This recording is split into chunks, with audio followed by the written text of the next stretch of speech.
Social media వచ్చినాక ఏది నిజమో ఏది అబద్ధమో తెలియకుండా అవుతున్నది. ఇక ఇదే అదును అన్నట్టు ఫేక్ గాళ్ళు ఇష్టం వచ్చినట్టు ఫేక్తున్నారు. వాళ్ళ అబద్ధాలకు అవిటిని సృష్టించిన చేతులకు మొక్కాలి. ఎట్లొస్తుందో ఆలోచన కానీ సందర్భానికి తగ్గట్టు అబద్ధాన్ని ఖచ్చితంగా నిజమే అని అందరు నమ్మేటట్టు చేస్తారు. ఏ వాట్సాప్ యూనివర్సిటీలల్లో చదువుకున్నారో కానీ వాళ్ళ తెలివికి జోహార్లు చెప్పాల్సిందే.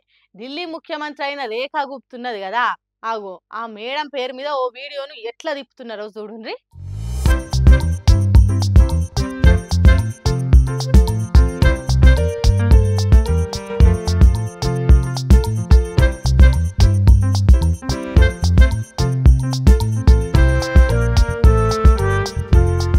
ముగ్గు పెట్టి కత్తి కటార్లకు బొట్టు పెట్టి ఫైటింగ్ కసరత్తు చేసి కత్తి సాము కట్టె సాము మస్తు చేస్తున్నది ఢిల్లీ సీఎం రేఖా గుప్తా.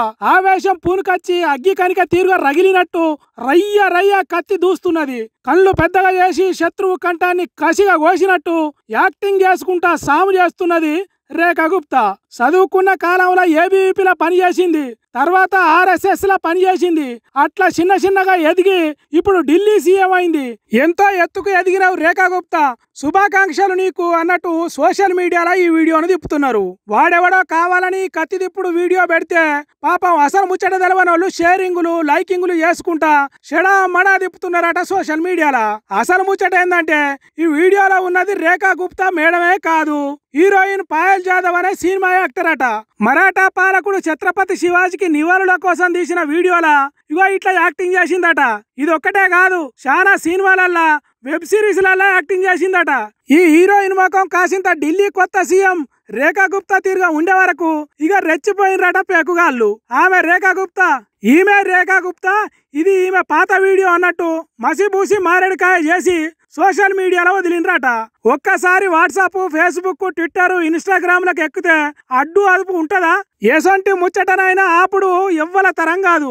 అందుకే ఇది నిజం కావచ్చు అన్నట్టు పొట్టు పొట్టు తిప్పుతున్నారట. చూడుండ్రి ఎసొంటి ఉద్యోగాలు తయారవుతున్నారో లోకం మీద. అబద్ధాలను అతికిచ్చినట్టు చెప్పుట్లా వాళ్ళు పిహెచ్డి చేసినట్టున్నారు బడివేగాళ్ళు. ఇసొంటి అబద్ధాలకు అడ్డుకట్ట ఎట్లా అంటే మనమే 1కి 2 సార్లు చెక్ చేసుకోవాలి. ప్రతిదీ నమ్ముకుంటా పోతే మన మెదడు అబద్ధాలు ప్రచారం చేసేటోళ్ళ చేతిలో పెట్టినట్టు అవుతుంది. పైలం మరి సర్కారేమో రుణమాఫీ 2 లక్షల దాకా అయింది, తెలంగాణ రైతన్న కండ్లల్లా సంబురాలు నిండినాయి అని ప్రచారం చేస్తున్నది. ప్రతిపక్ష పార్టీలేమో అన్ని అబద్ధాలు, రుణమాఫీ పూర్తిగా జరగలేదు, ఏదో చేసినామంటే చేసినాం అన్నట్టు చేతులు దులుపుకున్నది చేయి గుర్తు పార్టీ అన్నట్టు మాట్లాడుతుర్రు.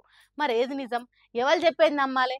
నిజంగా రైతు రుణమాఫీ అయిందా కాలేదా ఏమో, నాకైతే ఏం తెలుస్తలేదు. ఆగో గాంధీ భవన్ లో ఓ పెద్ద మనిషి ఉన్నాడు, అడుగుదాం పాండ్రి. ఏంది పెద్ద మనిషి, ఏకంగా కాంగ్రెస్ పార్టీ ఆఫీస్కే వచ్చి కూర్చున్నావు? ఎందుకు? రుణమాఫీ చేసినందుకు కాంగ్రెస్ పార్టీకి కృతజ్ఞతలు చెప్పేదానికి వచ్చినవా? నాకు 2 లక్షల రుణమాఫీ అనేది మీరు చేయండి రేవంత్ రెడ్డి గారు, దయచేసి చేయండి, దాన్ని మీరు కట్టుబడి ఉంటూ మళ్ళీ ఓరి రుణమాఫీ చెయ్యుండ్రి అని సీఎం రేవంత్ రెడ్డిని అడుగుతున్నావంటే నీ అప్పు మాఫీ కాలేదన్నట్ట. ఓర్ని, నువ్వు మాఫీ అయినందుకు కాంగ్రెస్ పార్టీ ఆఫీస్ మెట్లెక్కినావు అనుకున్నాం కదా. సరే సరే, ఇప్పుడు ఏమంటావు రేవంత్ రెడ్డిని, ఏం చేయమంటావు? చెప్పినట్టు మేము చేస్తాం. రెండోది, రేవంత్ రెడ్డి గారు మేము ఉన్న పైసలు మీరు బ్యాంకు చెప్పాలి.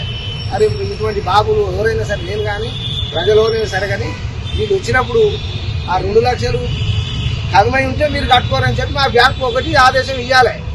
ఇస్తే మేము కరెక్ట్ మేము కట్టుకుంటాం. అర్థమైందా? 2 లక్షలకు పైన పైసలు రైతులు కట్టుకుంటారు.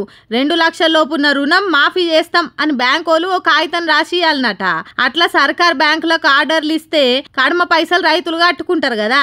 మా సొంటోళ్ళ రుణమాఫీ అవుతుంది కదా అన్నట్టు చెప్తున్నాడు. ఈ పెద్ద మనిషి పేరు తోట యాదగిరి, నల్గొండ జిల్లా తుంగతుర్తి నియోజకవర్గం అంబర్పేట అనే ఊరట.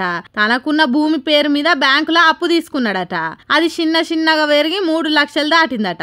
ఎంతున్నా 2 లక్షల లోపు అప్పు మాఫీ అవుతుందని సర్కారు చెప్పింది కదా, కానీ నా అప్పు మాఫీ కాలేదు. మీ సర్కారేమో అందరికి మాఫీ చేసినామని మైకు దొరికినప్పుడల్లా చెప్తున్నది. దేశంలోనే చరిత్ర సృష్టించినామని చెప్తున్నారు. మరి నాకెందుకు అప్పు మాఫీ కాలేదన్నట్టు అడుగుతున్నాడు. ఇక ఒక్క రుణమాఫీ కాదు, పింఛన్ వస్తలేదు, వడ్లకు బోనస్ వస్తలేదు, సర్కార్ నుంచి ఎసోంటి సాయం లేదు. కాబట్టి నా రుణం మాఫీ అయ్యేటట్టు చూడుండ్రని ముఖ్యమంత్రికే ఉత్తరం రాసుకొని వచ్చిండు. జిల్లా కలెక్టర్ కు ఆర్డర్లు ఇచ్చి నా రుణం మాఫీ చేయుండ్రి అని కోరుతున్నాడు. చూడుండ్రి రైతన్నలకు ఎసోంటి గతి గతి పట్టిందో పార్టీ ఆఫీసుల చుట్టూ కాగితాలు రాసుకొని తిరగాల్సిన కర్మ దాపురించింది. ఇదేం రుణమాఫీరా దేవుడా అన్నట్టు చూస్తున్నారట గాంధీ భవన్లున్న జనాలు.